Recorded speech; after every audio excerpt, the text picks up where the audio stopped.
नमस्कार। मैं doctor S के उपाध्याय से आचार्य लोक प्रशासन MSJ कॉलेज भरतपुर। आज हम BA सेकेंड ईयर के सेकंड प्रश्न पत्र भारत में राज्य प्रशासन विषय के टॉपिक राज्यपाल विषय पर चर्चा करेंगे। राज्य की कार्यपालिका राज्यपाल। राज्यपाल राज्य प्रशासन में सर्वोच्च पद राज्यपाल का होता है और भारत में राज्यपाल का चयन अमेरिका की भांति जनता द्वारा निर्वाचित पद्धति से नहीं होकर राज्यपाल राष्ट्रपति के द्वारा मनोनीत या नामजद व्यक्ति होता है। 1 नवंबर 1956 से सभी राज्यों के गवर्नर राज्यपाल कहलाने लगे। दिल्ली, अंडमान निकोबार और पांडिचेरी में उपराज्यपाल का पद है और लक्षद्वीप, चंडीगढ़, दमन दीव, दादर नागर हवेली में ये प्रशासक कहलाता है। भारतीय संविधान के अनुच्छेद 153 के अंतर्गत के अनुसार प्रत्येक राज्य में एक राज्यपाल होगा। 2 या 2 से अधिक राज्यों के लिए भी एक राज्यपाल का प्रावधान किया गया है। राज्यपाल पद के लिए योग्यताएं। भारतीय संविधान के अनुच्छेद 157 के अनुसार किसी भी व्यक्ति को राज्यपाल के रूप में नियुक्त होने से पूर्व निम्नलिखित योग्यताएं होनी चाहिए। पहली, वह भारत का नागरिक हो। दूसरी, वह 35 वर्ष की आयु पूरी कर चुका हो। तीसरी, वह संसद अथवा राज्य विधानमंडलों के किसी भी सदन का सदस्य न हो। और अंतिम है कि वह किसी लाभ देने वाले सरकारी पद पर कार्यरत नहीं हो। राज्यपाल की नियुक्ति। भारत में राज्यपाल का जो चयन है कनाडा की भांति संघीय सरकार करती है। संविधान के अनुच्छेद 155 के अनुसरण में राष्ट्रपति अपने हस्ताक्षर और मोहर सहित एक अधिपत्र, जिसको वारंट कहते हैं, के द्वारा राज्यपाल की नियुक्ति की जाती है। राज्यपाल की जो शपथ है वो राज्य उच्चतम न्यायालय के मुख्य न्यायाधीश अथवा वरिष्ठतम न्यायाधीश के द्वारा राज्यपाल को शपथ दिलाई जाती है। शपथ से पूर्व राज्य के मुख्य सचिव द्वारा राष्ट्रपति द्वारा जारी वारंट को पढ़कर सुनाया जाता है। राज्यपाल का कार्यकाल और पद मुक्ति। संविधान के अनुच्छेद 156 के अनुसार राज्यपाल राष्ट्रपति के प्रसाद पर्यंत तक अपना पद धारण करता है और सामान्यतः उसका कार्यकाल 5 वर्ष का होता है। किंतु राष्ट्रपति कभी भी राज्यपाल को पद मुक्त कर सकता है। भारतीय संविधान में राज्यपाल को हटाने की प्रक्रिया या आधार का कहीं भी उल्लेख कोई नहीं किया गया है। लेकिन व्यवहार में केंद्र राज्य के विपरीत राजनीतिक दलों की सरकारें जब होती हैं तो राज्यपाल प्राय हटाए जाते हैं। राज्यपाल की शक्तियाँ एवं कार्य। राज्य की शासन व्यवस्था के शीर्षस्थ पद पर राज्यपाल कार्य करता है। समस्त कार्यपालिका शक्ति, उसमें विधायिका शक्ति, न्यायिक शक्ति, स्वाभाविक शक्तियाँ राज्यपाल में निहित होती है। राज्यपाल के कार्य शक्तियों को हम निम्नलिखित बिंदुओं के आधार पर समझ सकते हैं। पहला बिंदु है कार्यपालिका शक्ति। राज्य की शासन व्यवस्था के शीर्षस्थ कार्यपालिका के रूप में राज्यपाल कार्य करता है और कार्यपालिका के शीर्षस्थ पदाधिकारी के रूप में वो विभिन्न पदाधिकारियों की नियुक्ति करता है। इनमें राज्य के मुख्यमंत्री की नियुक्ति भी राज्यपाल करता है। राज्य के महाधिवक्ता की नियुक्ति राज्यपाल करता है। राज्य लोक सेवा आयोग के अध्यक्ष और सदस्यों की नियुक्ति राज्यपाल करता है। राज्य के विभिन्न विश्वविद्यालयों के पदेन कुलाधिपति होने के नाते वो कुलपतियों की नियुक्ति और उनके विश्वविद्यालय के कार्य संचालन का कार्य करवाता है। राज्य के उच्चतम न्यायाधीशों की नियुक्ति में वो राष्ट्रपति को परामर्श प्रदान करता है। साथ ही साथ विभिन्न विभागों के मंत्रियों के कार्य बंटवारे में भी आवश्यक नियम निर्माता के रूप में राज्यपाल कार्य करता है। राज्य के विधानमंडल के अध्यक्ष उपाध्यक्ष का पद रिक्त होने पर वो नए अध्यक्ष उपाध्यक्ष की नियुक्ति राज्यपाल के द्वारा विधायकों में से ही की जाती है। लोकायुक्त की नियुक्ति या शपथ ग्रहण से संबंधित कार्य भी राज्यपाल करता है। संविधान के अनुच्छेद 242 में यह भी उल्लेखित किया गया है कि विशेष क्षेत्र घोषित जनजातियों की प्रशासन और विकास योजनाओं के क्रम में राज्यपाल के पास कई विशिष्ट अधिकार भी प्रदान किए जाते हैं या प्रदान किए गए। दूसरी, विधायी शक्ति। राष्ट्रपति की सादृश्य ही राज्यों में राज्यपाल को विधायी शक्तियाँ प्राप्त है। इनमें से प्रमुख हैं राज्य के विधानमंडल का सत्र आहूत करना, विधानमंडल को संबोधित करना, विधानमंडल सत्र के अवसान करना। राज्य में विधानमंडल विघटित कर सकता है, जैसे केंद्र में लोकसभा की भांति राज्य में विधानसभा भी भंग हो सकती है। विधानमंडल के पास विचारार्थ प्रकरण हैं कोई भेज सकता है।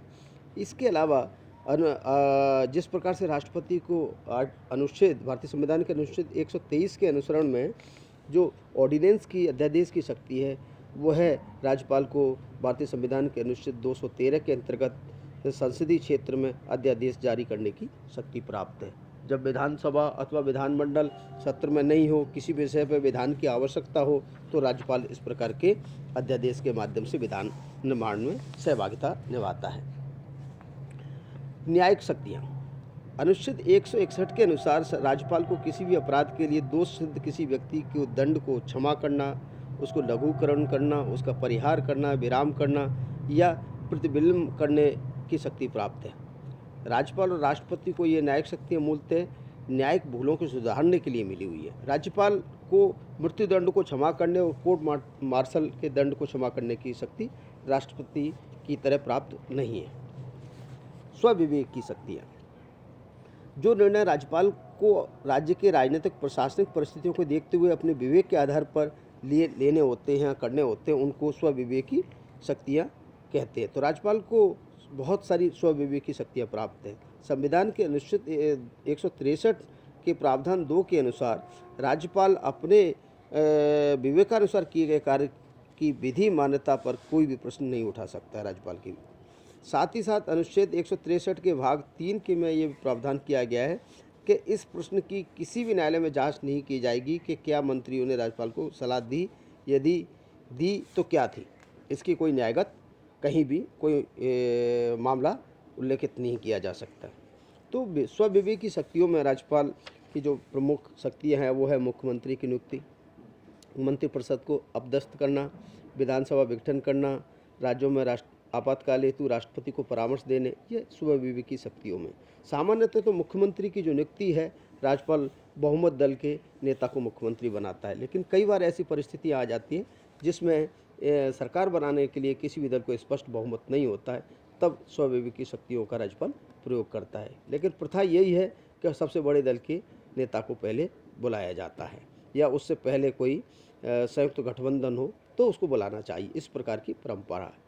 कई बार भारतीय संविधान के अनुच्छेद 164 के अनुसार मंत्रिपरिषद या विधानमंडल के सदस्यगण राज्यपाल के प्रसाद पर्यंत तक कार्य करते, लेकिन राज्यपाल स्वेच्छा से किसी मंत्रिपरिषद को अपदस्थ नहीं कर सकता। किंतु संसदात्मक शासन व्यवस्था में विधानमंडल जब अपना विश्वास खो देता है, तब ऐसी स्थिति में मंत्रिपरिषद को अपदस्थ करने का कार्य राज्यपाल करता है। राज्यपाल की स्थिति और भूमिका। भारतीय शासन व्यवस्था में राज्यपाल की स्थिति और भूमिका के संदर्भ में सैद्धांतिक व्यवहारिक कई बहसें होती रही हैं। राज्यपाल एक संवैधानिक अध्यक्ष के रूप में कार्य करता है, केंद्र के प्रतिनिधि के रूप में कार्य करता है, वास्तविक कार्यपालक के रूप में भी कार्य करता है।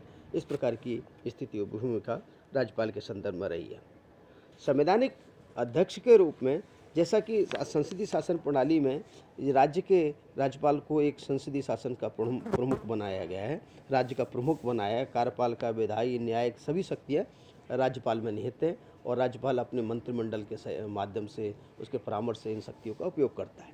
लेकिन व्यवहार में ये इन शक्तियों का वास्तविक प्रयोगकर्ता मंत्रिमंडल है और उसका मुख्यमंत्री है। तो जहाँ तक संवैधानिक प्रमुख के रूप में वह नाममात्र की कार्यपालिका के रूप में कार्य करता है और नाममात्र की कार्यपालिका के रूप में वह संवैधानिक अध्यक्ष के रूप में ही कार्य करता है। जहाँ तक कई बार स्वविवेकी शक्तियों का प्रयोग का प्रश्न है, वह बहुत कभी कभार ऐसे अवसर आते हैं। सामान्यतः राज्यपाल अपने संवैधानिक प्रमुख के रूप में ही कार्य करता है। केंद्र के प्रतिनिधि के रूप में संविधान के कई ऐसे उपबंध हैं, प्रावधान हैं, जिनके अनुसार राज्यपाल को कार्य करना होता है। तब ऐसा प्रतीत होता है वह केंद्र के प्रतिनिधि के रूप में, एक एजेंट के रूप में कार्य करता है। जैसे भारतीय संविधान के अनुच्छेद 200 के और 201 के अंतर्गत विधेयकों को राष्ट्रपति तक भेजने का, अनुच्छेद 167 के अनुसार मुख्यमंत्री से सूचना प्राप्त करने का, अनुच्छेद 356 में राज्य में राष्ट्रपति शासन लगाने का, अनुच्छेद 160 में राष्ट्रपति द्वारा राज्यपाल को कार्य करने का, ये ऐसे उपबंध हैं। इन उपबंधों को कार्य करते समय राज्यपाल एक केंद्र के अभिकर्ता के रूप में, केंद्र के एजेंट के रूप में राजनीतिक प्रशासनिक कार्यों को निष्पादित करता है। अगला है वास्तविक कार्यपालक के रूप में राज्यपाल कार्य करता है। संविधान के अनुच्छेद 200 में या अन्य विविध प्रावधानों से स्पष्ट होता है कि राज्यपाल कि राज्यपाल राज्य प्रशासन के समस्त कानूनों और नियमों को राज्यपाल की स्वीकृति से ही निर्मित किया जाता है और उनको लागू किया जाता है। कई बार राज्यपाल मंत्रिमंडल मुख्यमंत्री की नियुक्ति की बात हो, महत्वपूर्ण पदाधिकारियों की नियुक्ति की बात हो, या अन्य विधानसभा भंग करने की स्थिति हो, या मंत्रिमंडल को अपदस्थ करने की बात हो, इन सब से ऐसा प्रतीत होता है कि कई बार राज्यपाल एक वास्तविक कार्यपालक के रूप में कार्य करता है। और अंतिम है विवादित परिस्थितियों में, जैसे कई बार ऐसी परिस्थितियाँ आ जाती हैं कि जिसमें राज्यपाल को अपनी भूमिका स्पष्ट करनी होती है। कई बार बिहार में जैसे लालू प्रसाद यादव का जो चारा घोटाला 1997 के मुकदमा दायर होने के बाद ये राज्यपाल से अनुमति चाही गई, तो ऐसे में राज्यपाल से अनुमति मिलने पर सीबीआई ने उनको वारंट जारी कर दिए। तो कई विवादित परिस्थितियों में राज्यपाल को उसकी भूमिका अलग होती है। राज्यपाल को संबंधित ऐसे विवादित मुद्दे रहे हैं जिनमें राज्यपाल भारतवर्ष में कहीं ना कहीं किसी न किसी रूप से चर्चित और विवादित रहे हैं। इन मुद्दों में खासकर राज्यपाल का चयन और उसकी पदमुक्ति का कार्य है। राज्यपाल का चयन सामान्यतः एक संवैधानिक अध्यक्ष के रूप में निष्पक्ष व्यक्ति होना चाहिए और वो जिस राज्य में वो पदासीन हो रहा है उस राज्य का निवासी ना हो।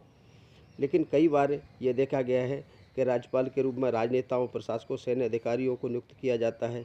वो विगत अपने अनुभवों से अपने संगठनात्मक या फिर अपने चहेते राजनीतिक दलों के संदर्भ में वो कार्य करने लग जाते हैं। कई बार ऐसी स्थिति आ जाती है कि राष्ट्रीय स्तर पर, संघीय स्तर पर, राज्य स्तर पर अलग अलग सरकारें होती हैं, तो उनकी नियुक्ति और पदमुक्ति से संबंधित कई बार विवाद आते रहते हैं। दूसरा विवाद, इनसे जुड़ा हुआ विवाद है कि राज्यपाल मुख्यमंत्री की नियुक्ति करते समय विवाद कई बार सामने आते हैं। कई बार देखा गया है कि सामान्यतः बहुमत दल के नेता को राज्यपाल मुख्यमंत्री नियुक्त करता है, लेकिन कई बार ऐसा भी हुआ है कि स्पष्ट विधानसभा में स्पष्ट बहुमत न होने के कारण किसी बड़े दल के नेता को मुख्यमंत्री पद के लिए आमंत्रित न करके किसी दूसरे दल के व्यक्तियों को आमंत्रित किया जाना, कई बार ऐसे प्रकरण देखने में मिले हैं, जिससे एक राजनीतिक अस्थिरता और राजनीतिक विवादित मुद्दे को जन्म मिलता है। तीसरा बिंदु है राज्यपाल द्वारा मंत्रिमंडल या विधानसभा को भंग करने की स्थिति भी देखी है। 1967 में पश्चिम बंगाल के राज्यपाल ने मंत्रिमंडल को इस आशंका से बर्खास्त कर दिया कि उसने विधानसभा में बहुमत खो दिया है। एक आशंका से व्यक्त कर दिया, चूँकि अनुच्छेद 164 में मंत्रिमंडल राज्यपाल के प्रसाद पर्यंत तक कार्य करता है, जिसकी वास्तविक जिम्मेदारी विधानसभा के प्रति होती है। लेकिन कई बार ऐसे अवसर आए हैं, राज्यपालों ने इस शक्ति का अपना दुरुपयोग किया या उन पर दुरुपयोग के आरोप लगते रहे। और अंतिम है अनुच्छेद 356। कई बार ऐसा भी देखने में मिलता है कि राज्यपाल राज्य में जो शासन व्यवस्था है वो प्रशासन व्यवस्था है, वो संवैधानिक मान्यताओं के आधार पर नहीं चलने का आरोप लगा के राष्ट्रपति को अनुशंसा करते हैं, जिससे अनुच्छेद 356 का प्रयोग किया जाता है। लेकिन 356 के प्रयोग के बाद राष्ट्रपति शासन लग जाता है और राष्ट्रपति शासन में सर्वा प्रमुख जो होता है वो राज्यपाल होता है। तो ये विवादित मुद्दे हैं जिसमें राज्यपाल पद की गरिमा को कमज़ोर किया है या उस पर प्रश्न चिन्ह उठाए हैं। समाधान के लिए सरकारी आयोग ने जो 1987 में गठित हुआ था, कई महत्वपूर्ण सिफारिशें दी। संक्षिप्त में ये कह सकते हैं हम कि राज्यपाल से पद से संबंधित अनेक जो विवादित मुद्दे हैं उनको सुलझाने के लिए एक स्वस्थ परंपरा की आवश्यकता है, एक स्वस्थ राजनीतिक परंपरा की आवश्यकता है और इसको एक समझ पैदा करनी चाहिए ताकि ये संवैधानिक पदों को इन विवादों से दूर रखा जा सके। तात्कालिक भारत के राष्ट्रपति APJ कलाम ने नेक सलाह देते हुए कहा, यदि उच्च पद पर विराजमान व्यक्ति सदाचार के विरुद्ध आचरण करता है तो सदाचार स्वयं उसके विध्वंस का रूप धारण कर लेता है। अतः आवश्यकता इस बात की है कि राज्यपाल पद पर पदासीन व्यक्ति को भी एक नैतिक आचरण करने की आवश्यकता होती है। धन्यवाद।